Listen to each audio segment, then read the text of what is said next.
Karon Brown Day was planned months ago, but now organizers are hoping to call attention to Davon McNeil's death and other young children who've been killed in the district. WUSA 9's Michael Quander is live in Southeast DC. And Michael, I got to ask you what this event is hoping to do, and I know this is something that's hit you hard as well.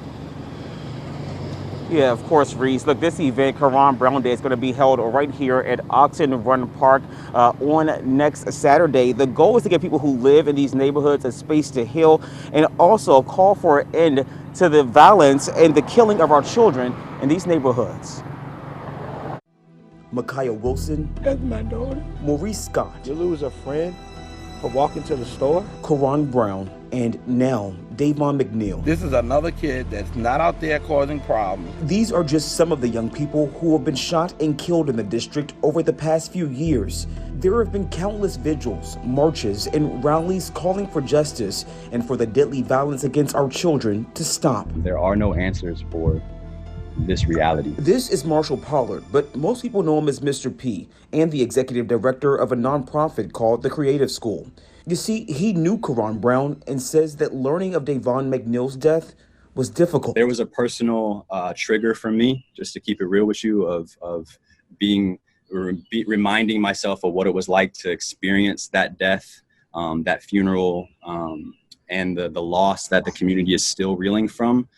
But it makes me think right now, how do we show up, man? Showing up. That's why Pollard is helping organize Karon Brown Day. It is much more than just a vigil to remember those kids killed in D.C., but a day to heal and create ideas for how to change the future. It's one moment in the midst of a pandemic that we can bring our network together to say, one, we're going to heal together, and two, we're going to invite you in exchange for a bottle of juice to tell us a story about what the young people in this group could create so that we don't have to come together and mourn the loss of our young people. And yes, we need to hold our community accountable. Yes, we need to create the environments in which we're not killing ourselves, but it's not disconnected from the design that was inherited. Stress produces a condition that leads community members to shoot each other, right? And it doesn't mean we don't hold each other accountable and do that work, but we need to be able to make sure that our young people are being given the tools, the mindsets, the skills, the experiences, like on the 18th, to say, hey, neighborhood, I am designing solutions, and what I really need is for you to show up and follow me.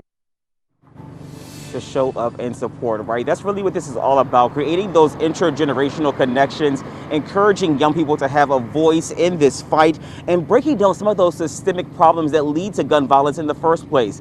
I got to tell you, I spoke with Mr. P again, and he told me that, while this change won't happen tomorrow, he hopes to start is right here at Oxen Run Park next Saturday here in Southeast DC at 2 p.m. And Reese, one of the things I got to say that sticks out about this group is that they call their young people kings and queens to remind them of who they are and where they come from.